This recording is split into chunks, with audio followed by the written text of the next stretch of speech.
Welcome everybody. It's fantastic to see so many people with us here this morning. So I'm Chris Randall, I'm college principal, and this is Ian Stewart, one of my assistant principals. I think he was just about to introduce himself. I was. Hello. So we'll just give you a quick introduction. So Ian and I have met most of you already, either face-to-face or on Teams or Zoom. And we'll just go over a few things that you'll be doing over the next few weeks, and then kind of when you start with us here in Manchester, which we're very much looking forward to in kind of 2.5 weeks. So we've probably got somewhere around 210, 215 students from, I think it's now up to about 46 different countries rather than 35, so that's very exciting. And we'll just kind of look at what it's like to live in Manchester, what you're going to experience studying with us, and then kind of living in Manchester, and just kind of talk about some universities that students have gone to over the past few years. So what to expect when you join Abbey College Manchester. The college building we're in right now is right in the centre of Manchester. You couldn't be any more central. If you look at a picture, or if you go to Google Maps and search Manchester, Abbey College is right in the centre. So in terms of location, it's absolutely fantastic. And that means that no matter where you're living, travelling in is really easy. We've got a fantastic range of buses, trams, trains. There's a picture of one of the trams there. So you'll be able to travel in really easily. And as you know from when either Ian or I interviewed you, we've got small classes. The maximum class size you will have is 12, and the average class size for most of the subjects is around about 8. So it means you've got the opportunity to ask lots of questions, and it's really important that you do ask those questions. Some of you will be native English speakers, so that's absolutely fine. Some of you will be learning English in the UK for the first time. You might be working in language 2, language 3, language 4. So there might be things you're not too sure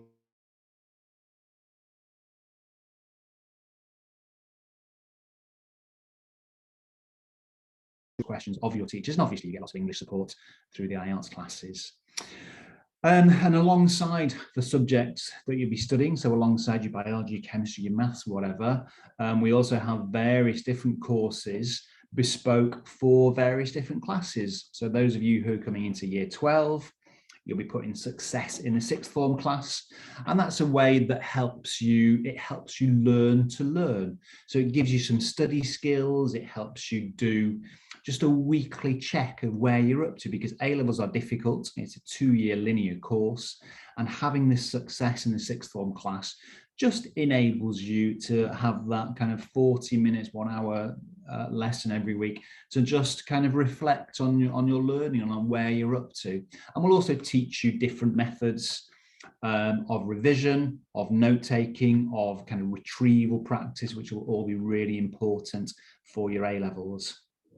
Those of you who are thinking of moving on to medicine or anything medically related, we've got some bespoke medical preparation classes, and we also do medical enrichment, and again lots of support available for that. Now medicine is one of the courses which is kind of the bedrock of what we do here at Abbey College Manchester. Lots of our students do go on to do medicine or medically related courses every year, so again lots of support available. And when you join us, you'll be put into a form group, into a tutor group, and you'll see your form tutor every day. And each tutor group, so that's done by age, that's done by year groups, so year 11, year 12, year 13. And then each form is in a house, and we've got 3 houses, and the houses are named after famous people from Manchester, and then Bridgewater, Gaskell and Rylands, and you've been one of those. And then each house has a head of house, and the head of house will kind of look after your overall pastoral progress, your academic progress. If you have any worries, any problems, you talk to your tutor or you talk to your head of house, and your head of house will be the person who communicates regularly with your parents. And again, if your parents have any questions, it'll go straight to the head of house. But also within the house system, we'll have house competitions, house quizzes, and various different, how the houses look after different areas which we think are important. So sustainability, what else do they look after? They look after charity, diversity, various things that we want to focus on over the next 12 months. And because we've only got 15 students. It's a very small community, and we all know each other. We do very much think of it as a family, and we all know each other really well. There's no escaping from seeing certain people every day, but that's really good, okay, because it means, you know, a lot of you will be away from home for the first time. Some of you will be thousands of miles away from home. Your parents will be 7 hours ahead, 8 hours ahead, 5 hours behind, 6 hours behind. And you might feel a little bit homesick to start with. And that's really good, that therefore we are a big family. And if you do have any worries, any problems, any questions, you can talk to absolutely anybody, your form tutor, your head of house, anybody down here in student services, any of your teachers. For those of you who are in Clydesdale House, there's Emma and her team. So we've got a nurse who's always in college when you guys will be here. So plenty of opportunity to talk to people about any worries you may have.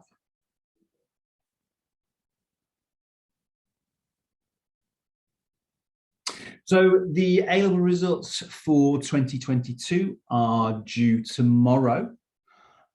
So a lot of the students will be nervously waiting tonight to get that A-level result emailed to them first thing in the morning. But here's oops, there's a snapshot of last year's results. And as you can see, very, very good results. So those are the various different courses. We run A-level at the top.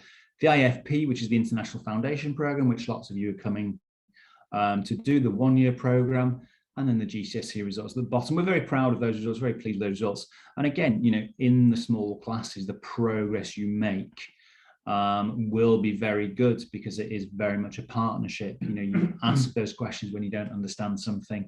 And also in such a small class, the teachers are able to give you bespoke support, extra support that you might not get if you're in a class of, you know, 25 or 30.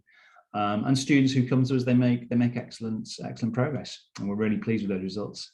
And then obviously lots of you will be thinking of going to university here in the UK. I mean, we send students to universities all over the world, but the vast majority do want to stay at university here in the UK. And again, those of you who are coming into year 13 to the IFP, you will be put in a bespoke UCAS class, and UCAS is the system through which you apply to university. And you'll be with either Nigel or Mark, who are the other two assistant principals, and they will be able to give you lots and lots of guidance, lots of support, lots of help with not only going through the UCAS process, but also how to apply to university, which universities to apply for which course, and again, which universities we've successfully got students into, and which universities we work very closely with our partner universities. And there's a big list of the universities here, and the types of courses that Abbey College students typically go on to and have gone on to over the last few years. And I think Ian is now going to talk about some arriving in the UK. Yes, okay. I think some of you are already here in the UK. I think I recognise some of the names on the participants list, some of the BNO students. I think some of them are already here in the UK. So most of this won't apply to you, but for those of you who are not in the UK, which I think is probably the majority of you, things have changed over the last year or so. We're all aware of the coronavirus pandemic, which was a big issue in the UK until fairly recently. It's not disappeared, but it's still there. But it means that travelling to the UK now is much easier than it has been over the last sort of few months and year actually. So you don't need to complete a UK passenger locator form, which was a really difficult form to fill in, because it was pages and pages really, and it was a bit of a nonsense. But anyway, you don't have to fill in that. You don't have to take any COVID tests before you travel or when you arrive in the UK, and you don't need to quarantine when you arrive in the UK, and that doesn't matter whether you're vaccinated with one of the vaccines or not. You don't have to quarantine when you arrive in the UK, which again is something that's very different to what it has been until recently. You should have all been sent a welcome the link to the welcome portal, which has got lots and lots of forms on. There were one or two of the forms that we had a technical issue with, one of which was the arrivals form, but that has now been sorted, we're pleased to say.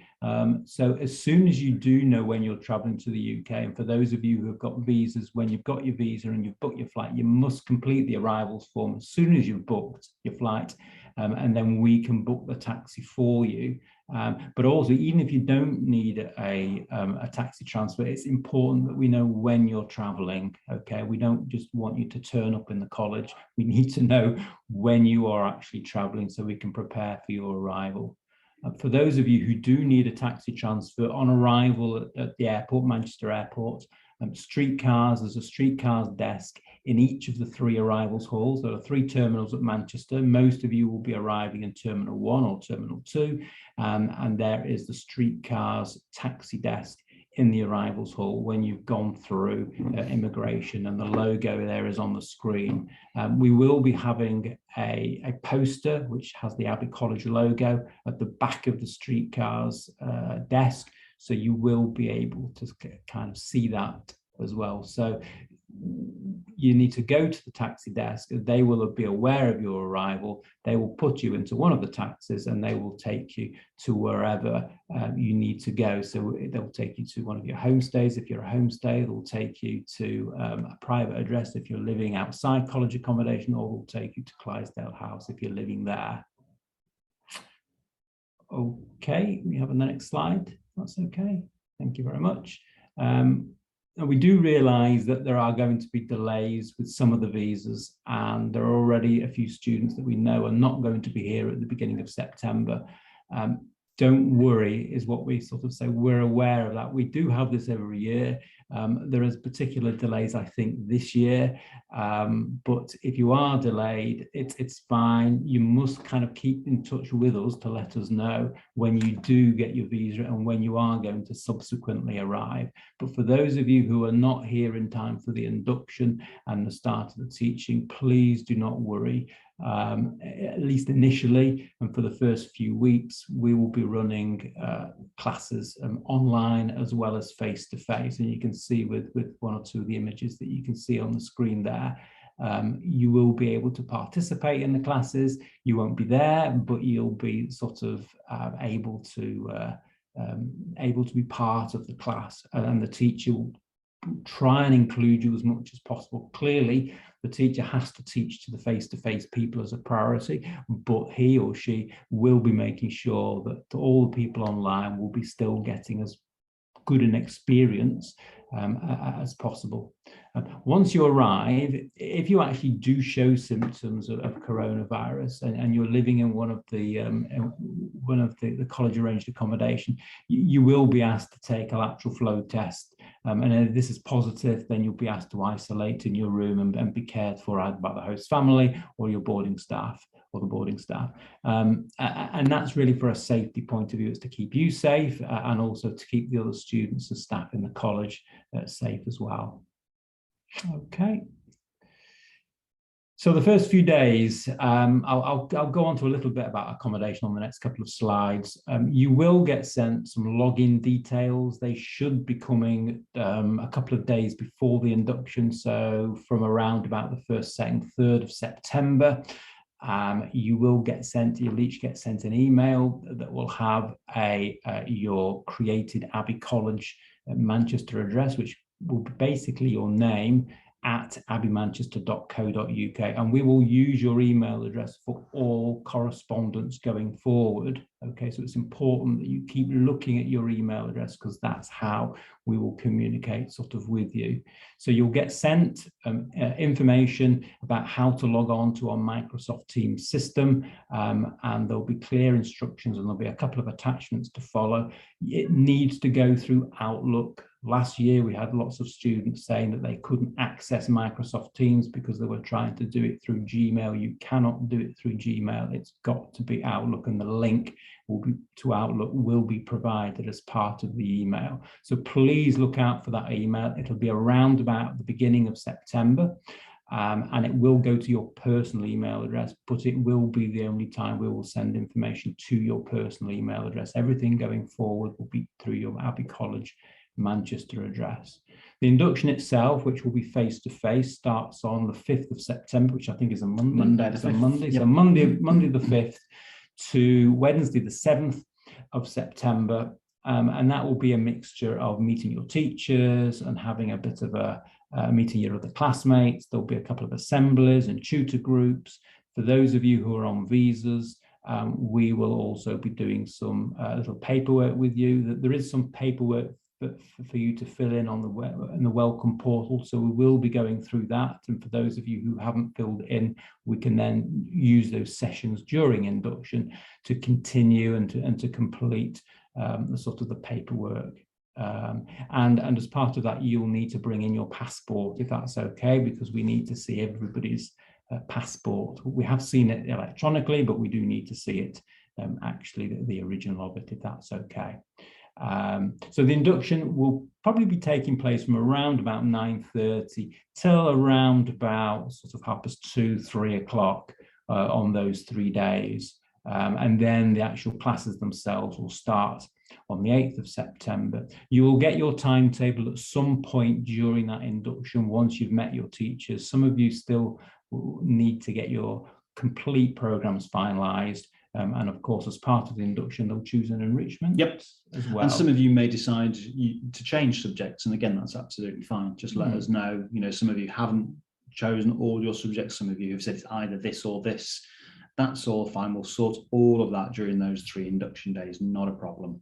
So by the end of the induction, you should be going away with a timetable, so you'll know what time your classes will start on the Thursday. And we work on a weekly timetable, so every Monday you will have the same classes, every Tuesday you'll have the same classes, etc. Okay, so we just work on a weekly timetable basis.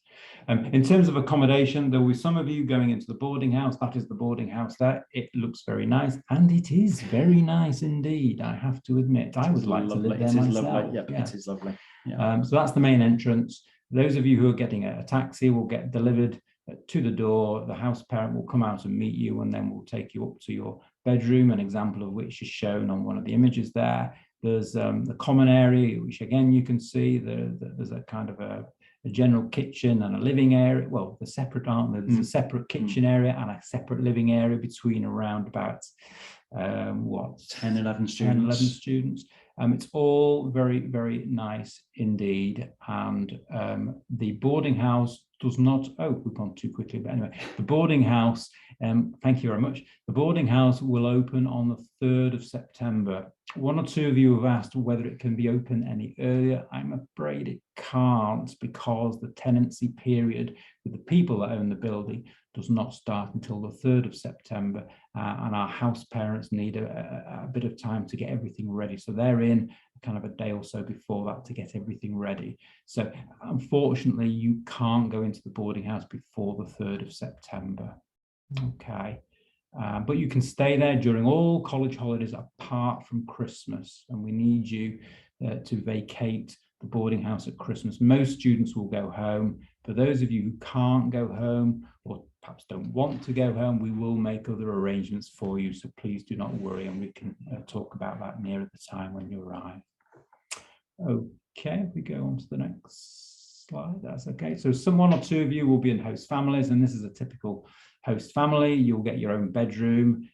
You generally do not get your own bathroom, but you have to share a bathroom, perhaps with a family, although one or two families do have two bathrooms within their house. The host family will look after you. They will show you around the area. They will take you on visits at weekends.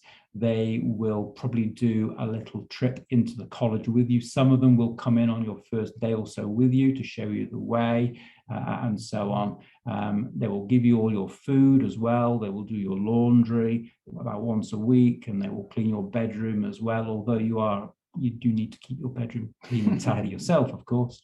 But it's very important when you arrive at the host family, if you have any particular requirements in terms of food. So whether it's halal food or if you're a vegetarian or what have you, the host family needs to be aware of that. Most of them are aware already, because some of you have already been placed with host families, so they are aware, but you need to kind of just mention it again to them when you see them. And our host families are very, very nice people, and they will look after you very, very well, and your parents can be rest assured that you are going to be in very nice hands. Okay. It's over to you, I think. Me again, okie dokie. So as I said before, we've got the house system, named after three famous Mancunians, or people who lived in Manchester: Bridgewater, Gaskell, and Ryan. Although it says there Bridgewater, Gaskell, and Bridgewater. So good they named it twice. And so, as I say, the house system, they're vertical houses. So students from years 11, 12, 13, you'll all be in the same house. And it's an opportunity to meet other students within the house, get to know people from different nationalities, different countries, different languages, different cultures when we do the house competitions. And as I said before, the head of house is the person who will regularly be in contact with your parents. And if your parents have any worries or any questions, they should direct them to the head of house, who will then be able to liaise with your teachers and talk to your teachers. Okay, so we have a motto here at Abbey College Manchester, and it's achieving success together. And it's the together word which is really important, because as I said before, it's really vital that you do ask lots of questions of your teachers. It's all very well for the teachers to be delivering the material, but if you don't understand, or if you've got any questions, then you must make sure that in class or using Microsoft Teams, you contact your teacher and you say, I don't understand, or I'm struggling with this, or can you just explain that, or is this right? All of those things, teachers love it when students ask questions. Okay, I know sometimes it can be really embarrassing when you think, oh, I'm the only person who doesn't know this. You won't be the only person who doesn't know it.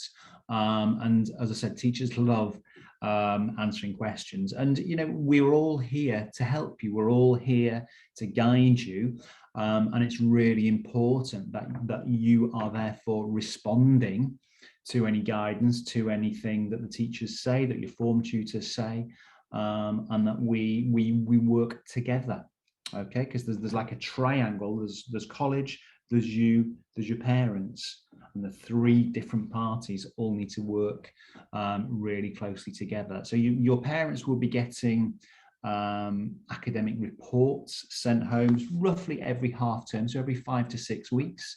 They'll get some kind of assessment report sent home, which will talk about your progress, which will talk about your attitude, which will talk about your efforts, your grades, kind of where you're up to. And again, if they see anything, if you see anything you're unsure of, you talk to your head of house and she will be able to explain it, or talk to your teachers.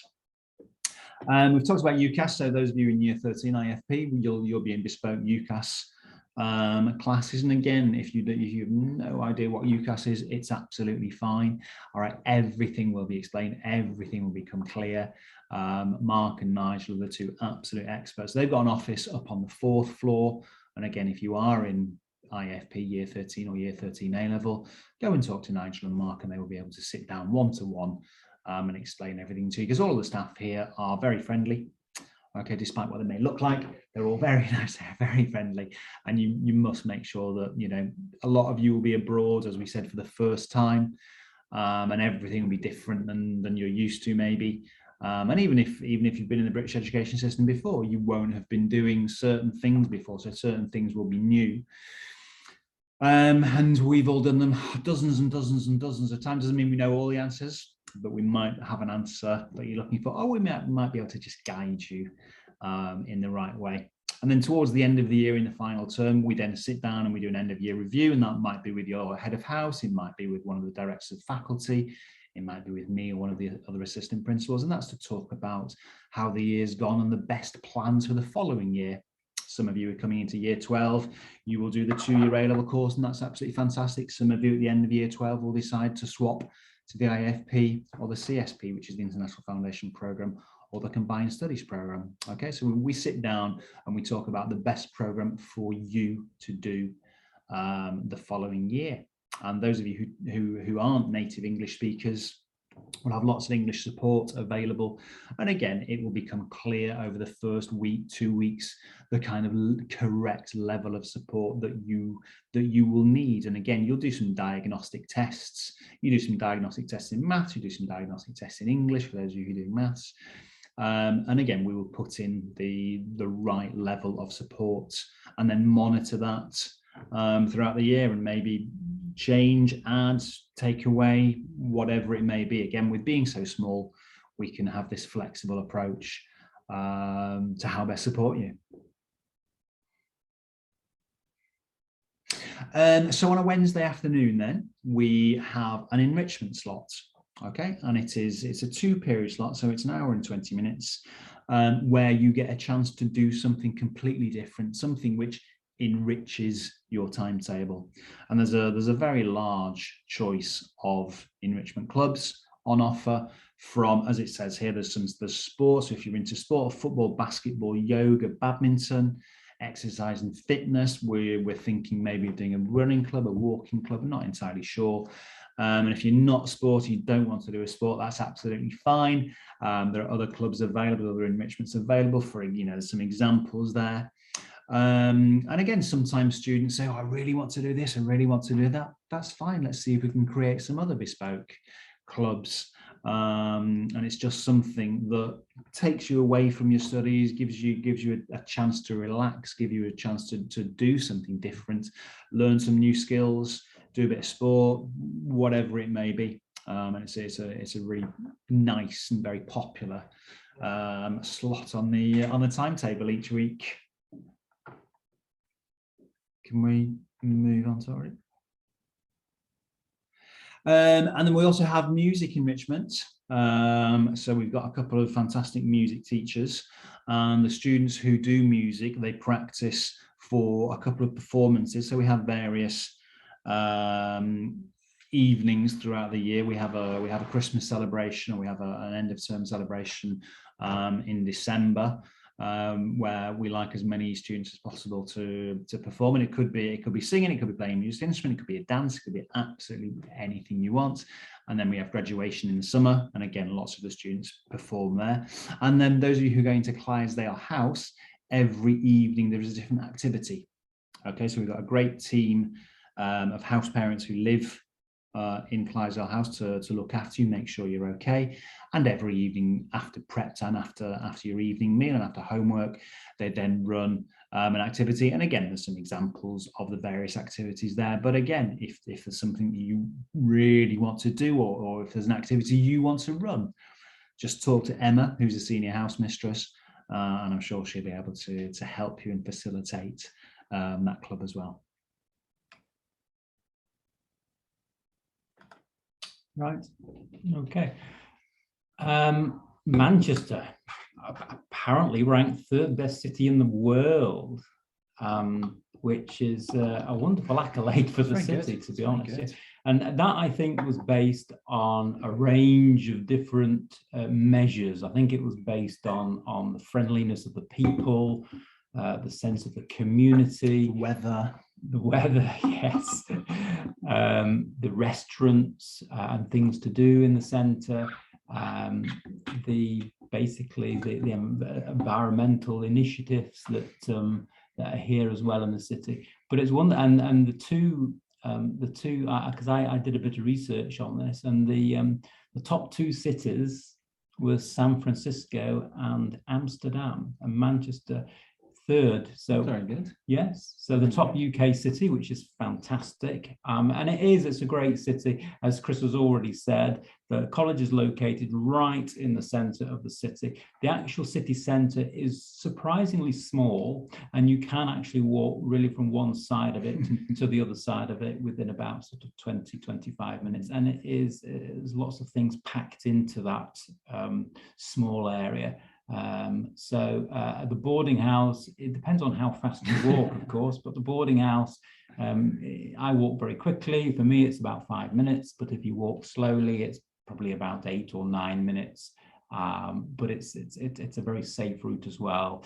And it's, you know, along a kind of a main road and actually through a shopping centre if you actually want to go through a shopping centre and do a bit of shopping on the way.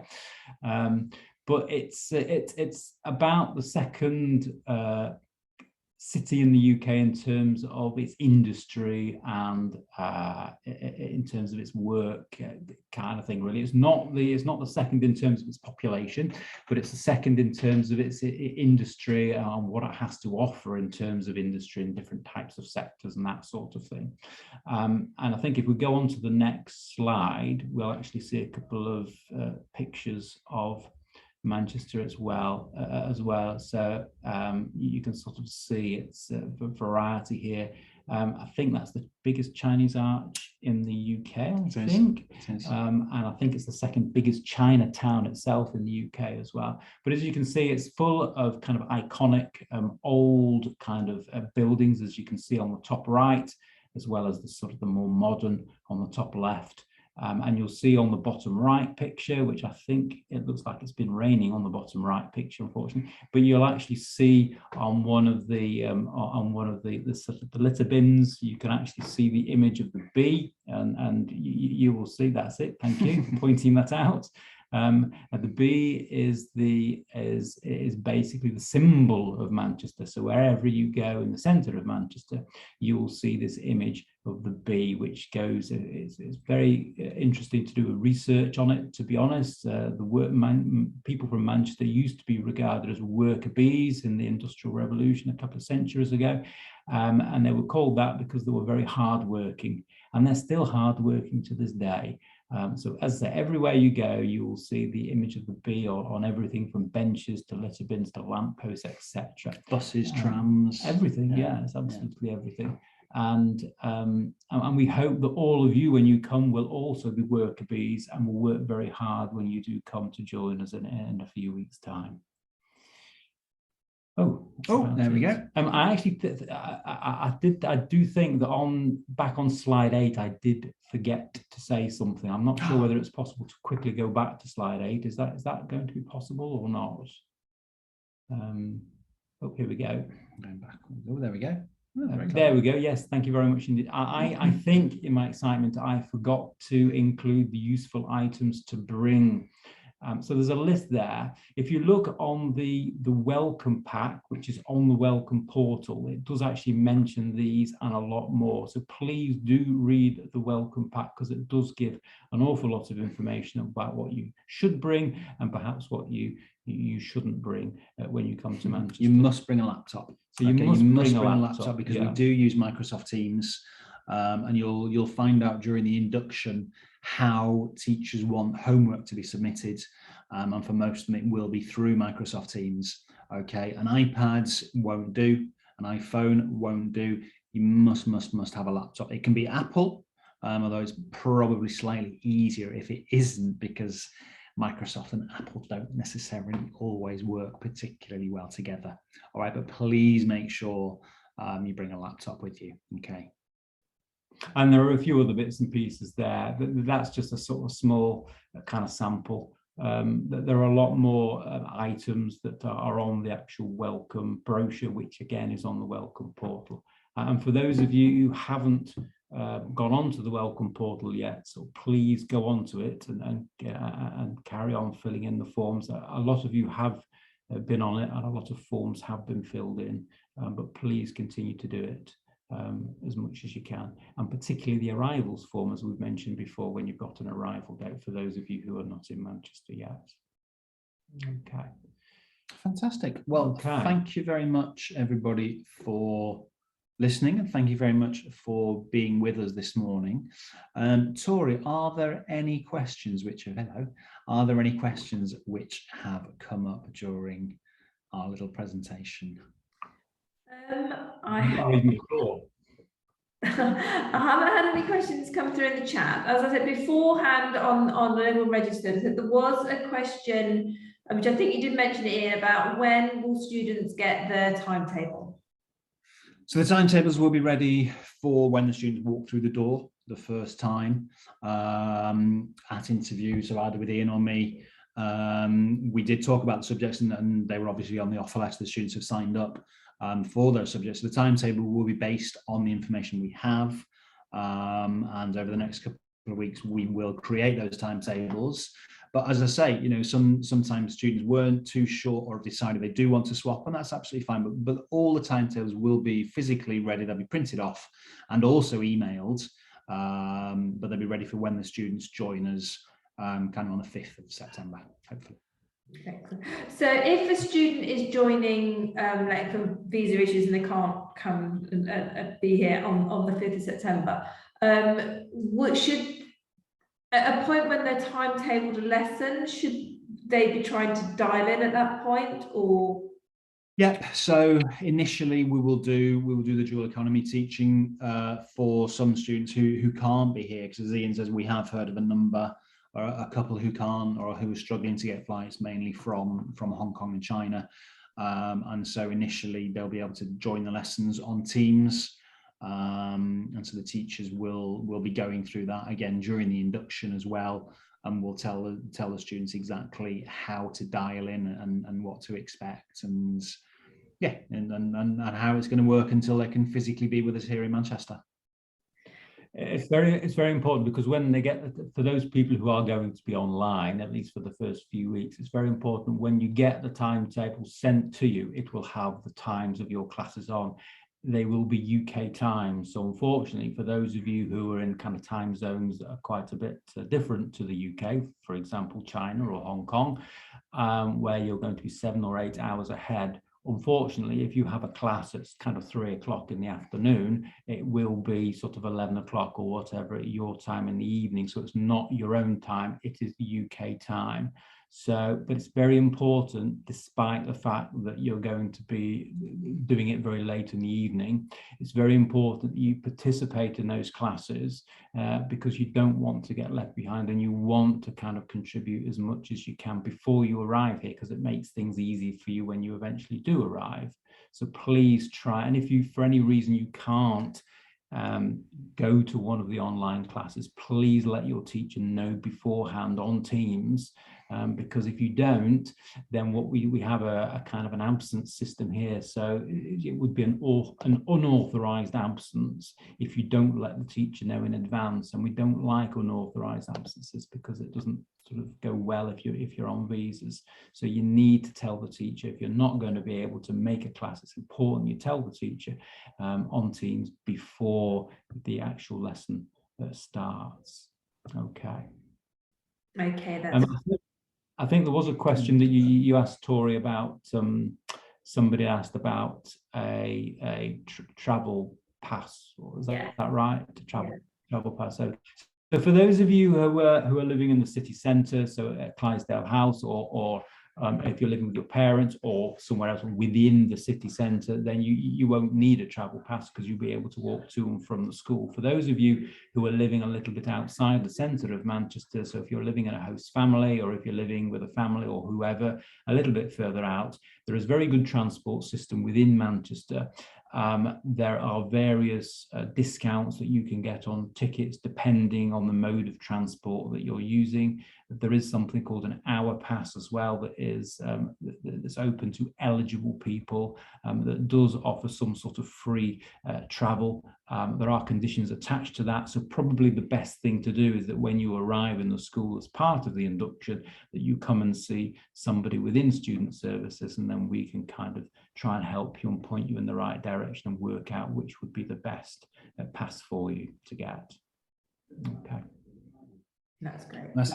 I see there's a question there about the elite and the development football.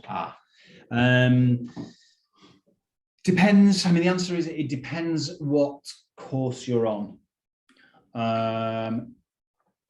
Because the elite football program, they're going to be playing football every afternoon, so it means you'd miss every afternoon of college, which is absolutely fine, but it would therefore mean there's certain things you can't do. Okay, so for example, if you're coming into year 12 into A level, then you would have to do economics, business and accounting. No other subjects are possible because you'd be missing all the afternoon lessons. But what I can do for those subjects is I can put special bespoke morning catch-up lessons on. All right, so I've already spoken to the accounting teacher, the economics business teacher, and we can arrange for special footballers lessons in the mornings.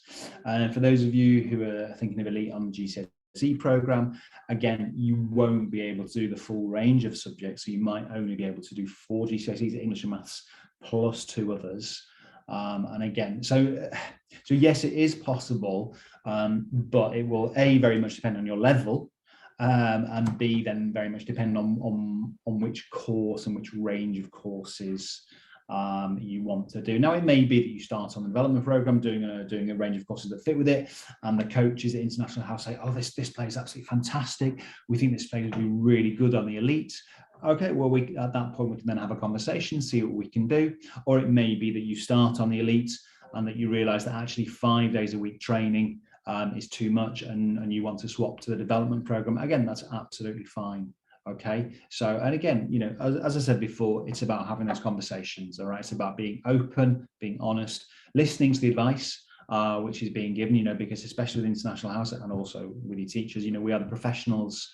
Whilst we may not know you yet, we do, you know, we all have many years experience, but we don't always know what's going on inside your head. Okay, so make sure you're talking to people, make sure you're having those conversations, you're asking those questions, right? The only silly question is the one which you don't ask.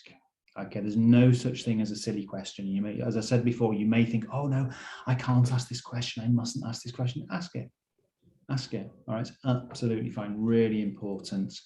And again, that could be about football, it could be about academics, could be about English, could be about how to buy a bus ticket, it could be about where do I buy a pen, absolutely anything. Okay, I've lived abroad for many years, and things will be different from your home country.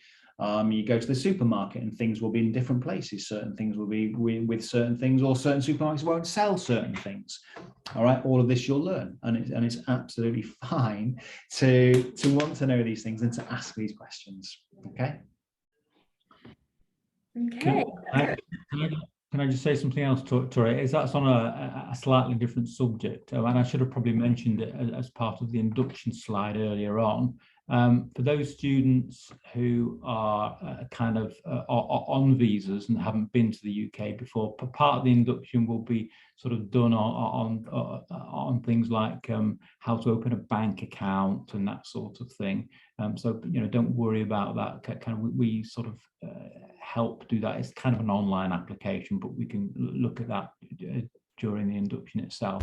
The other main change this year for some students in some nationalities, particularly Chinese students and those from Iran and students like that who are 16 years old and over, you would normally have to register with the police station, which was a very time-consuming exercise for all of us here at the college. That no longer happens now because the UK government have decided to end police registration, thank goodness. So any student from those sorts of countries do not now have to register with the police, which is actually really good, and it saves us quite a bit of time during the induction, which is great. Okay. Yeah, don't see any further questions coming in, but obviously if anyone does have any questions after the session, please do, you know, email into the college. You know, as Chris was just saying, you know, any questions you've got, even if you think it's not a problem, you know, we want to make sure that everyone's mind is at ease and they are fully prepared for when they arrive in Manchester and starting their exciting journey with us. And if any of you who still haven't travelled and you are kind of worried and that sort of thing and want to have like a pre-arrivals chat with me, just kind of get in touch through your agent or through the sales manager that you've been dealing with, and I'm perfectly happy to have a chat through Microsoft Teams or Zoom, you know, if that would be useful for you. So that's kind of an option. One or two students have sent me messages already asking for clarification on things, so please feel free do that. And as Chris has already said, there's no such thing as a silly question. If you have a question, ask. Absolutely. Yeah. Fantastic. Okay. Right. Thank you, Tori, and thank you everybody for being with us this morning. And we look forward to seeing you here in Manchester over the next 2-3 weeks, hopefully. Very soon, hopefully. Yeah, wonderful. Right. Thank you very much. Bye. Thank you very much. Bye-bye. Bye-bye now. Bye.